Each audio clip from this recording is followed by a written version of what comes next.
નમસ્કાર, આપ જોઈ રહ્યા છો ગુજરાત સિક્યોર ન્યૂઝ। હવે જોઈએ અગત્યના સમાચાર। આજરોજ ગુજરાત શહેરી આજીવિકા મિશન અંતર્ગત women for tree campaign program રાજ્ય કક્ષાના શહેરી વિકાસ મંત્રી શ્રીમતી દર્શનાબેન વાઘેલાની વિશેષ ઉપસ્થિતિમાં રાજ્યની 70 નગરપાલિકાના 136 પ્રોજેક્ટ ₹5.11 કરોડના શુભારંભ સમારોહ ધોળકા નગરપાલિકાના મુકામે યોજાયો, જેમાં નગરપાલિકામાં આવાસ અને શહેરી બાબતો મંત્રાલય ભારત સરકાર દ્વારા અમૃત 2.0 અંતર્ગત વુમન ફોર કેમ્પેન લાગુ કરવામાં આવેલ છે, જેમાં ગુજરાત શહેરી આજીવિકા મિશન હેઠળના સ્વસહાય જૂથો દ્વારા વૃક્ષારોપણ અને તેની કાળજી લેવાની કામગીરી કરવામાં આવનાર છે। વધુમાં શહેરી વિકાસ અને શહેરી ગૃહ નિર્માણ વિભાગ દ્વારા શહેરી વિકાસ વર્ગ 2025થી ઉજવણી કરવામાં આવી રહી છે, જે અંતર્ગત વુમન ફોર ટ્રી સુધારો આવી ગયો બંધ કરવાનું છે।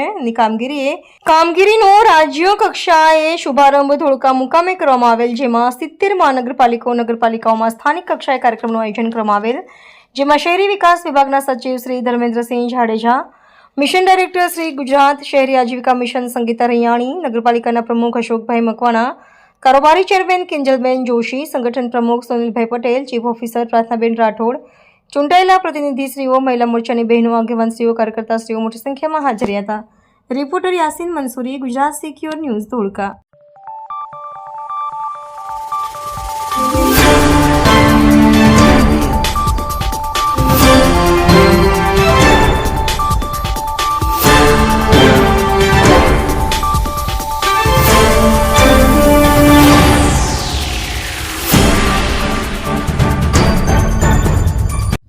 આજે શહેરી વિકાસ વિભાગ દ્વારા વુમન ફોર ટ્રી ના કેમ્પેનના ભાગરૂપે આજે 70 નગરપાલિકાઓમાં જે વૃક્ષારોપણનો કાર્યક્રમ થવા જઈ રહ્યો છે ને એનું લોન્ચિંગ આજે ધોળકા નગરપાલિકાથી થયું છે। હું એ વાત જરૂર કહીશ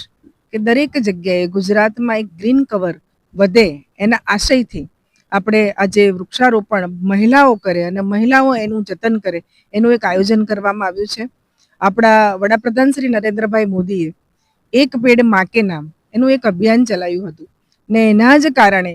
આપણે ગ્રીન કવરને વધારી શક્યા છે, પરંતુ એમાં સૌથી વધારો થાય અને મહિલાઓ આજે જે અહીંયા વૃક્ષો વાવવાની છે એ 6 થી 12 મહિના સુધી એ વૃક્ષોનું જતન કરશે અને એ જતન કરેલા વૃક્ષોને મોટા કરીશું તો આપણા ગુજરાતમાં ગ્રીન કવર ખૂબ વધવાનો છે। એની સાથે સાથે આજે સ્વનિધિ યોજના દ્વારા જે આપણા નાના વેપારીઓ છે, નાના ફેરિયાઓ છે, એને મદદરૂપ થવા માટે વડાપ્રધાન શ્રી નરેન્દ્રભાઈ મોદીએ અને મુખ્યમંત્રી ભૂપેન્દ્રભાઈ પટેલે આ એક યોજના દાખલ કરી છે ને એના જ ભાગરૂપે આજે અમે એક ભાઈને 15,000નો ચેક આપ્યો, એક બેનને 50,000નો ચેક આપ્યો। નરેન્દ્રભાઈ મોદીને ખબર છે કે આ નાના માણસો છે એ નાના માણસો આ પૈસા ભરશે, પહેલા 15,000 લઈ જાય, એનો ધંધો સારો થાય એટલે 25,000નો એને ચેક મળે છે અને એ પછી એ ખૂબ સરસ રીતે સેટ થાય તો એને 50,000નો પણ ચેક આપવામાં આવે છે। એટલે માત્ર ને માત્ર વિકાસ નહીં, પરંતુ એની સાથે સાથે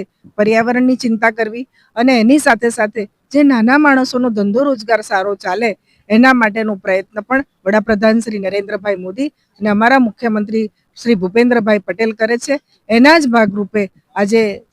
જે કાર્યક્રમ હતો એ કાર્યક્રમમાં હું ઉપસ્થિત રહી છું અને આપ સૌ જોવો છો એ પ્રમાણે ખૂબ મોટી સંખ્યામાં લોકો અહીંયા ઉપસ્થિત છે અને દરેક લોકો આજે વૃક્ષોનું વાવેતર કરશે અને એનો ઉછેર પણ કરશે।